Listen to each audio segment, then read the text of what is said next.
On prolonge avec notre invité Greg Descamps. Bonjour, vous êtes Bonjour. maître de conférences en psychologie à l'Université de Bordeaux. Vous êtes un spécialiste de la santé des étudiants et du comportement des travailleurs dans des conditions extrêmes, car vous avez étudié le stress et l'isolement des travailleurs qui sont en Antarctique. Quels sont leurs points communs finalement avec ces étudiants confinés?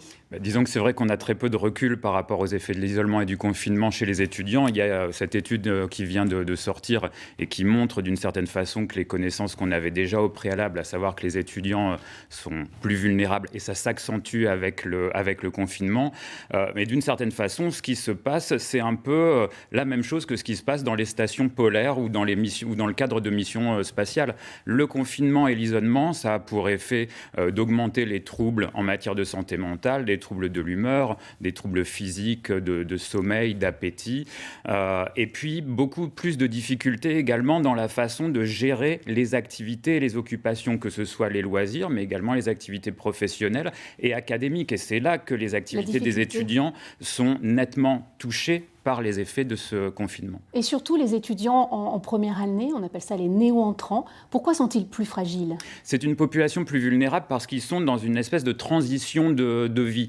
Leurs repères changent. Pour un grand nombre, ils n'habitent plus au même endroit. Pour un grand nombre d'entre eux également, ils se retrouvent dans des situations pour certains plus précaires, en chambre étudiante, sur certains campus. Il y a énormément de disparités entre les étudiants. Et ce qu'on sait, c'est que les effets du confinement, d'une certaine façon, ils viennent dégrader les conditions de travail des étudiants qui sont a priori dans de bonnes conditions, mais ça rend encore plus difficile les conditions de travail des étudiants qui étaient dans des conditions très précaires avant le confinement. Il y a donc une anxiété qui est accentuée. Et si ce confinement était prolongé, il n'y a pas de perspective pour ces étudiants. Ça rajoute aussi une anxiété.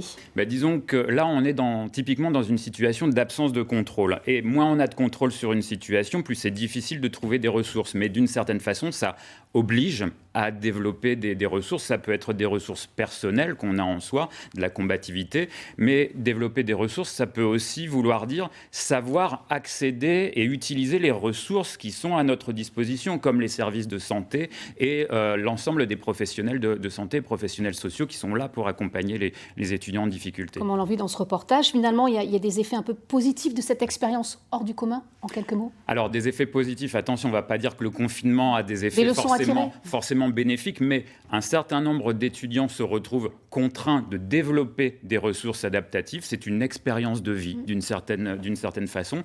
Et puis, sur le plan académique, ce qu'on constate, c'est que les équipes pédagogiques et les enseignants commencent à développer de nouvelles méthodes, à mettre des enseignements en ligne qui sont enregistrés. Ça donne de l'autonomie aux étudiants pour se préparer pour leur travail, mais encore une fois, ça accentue la fracture entre les étudiants qui sont dans de bonnes conditions et les étudiants qui ont plus de difficultés d'accès à Internet. Merci beaucoup, Greg Descamps, d'être venu sur ce plateau.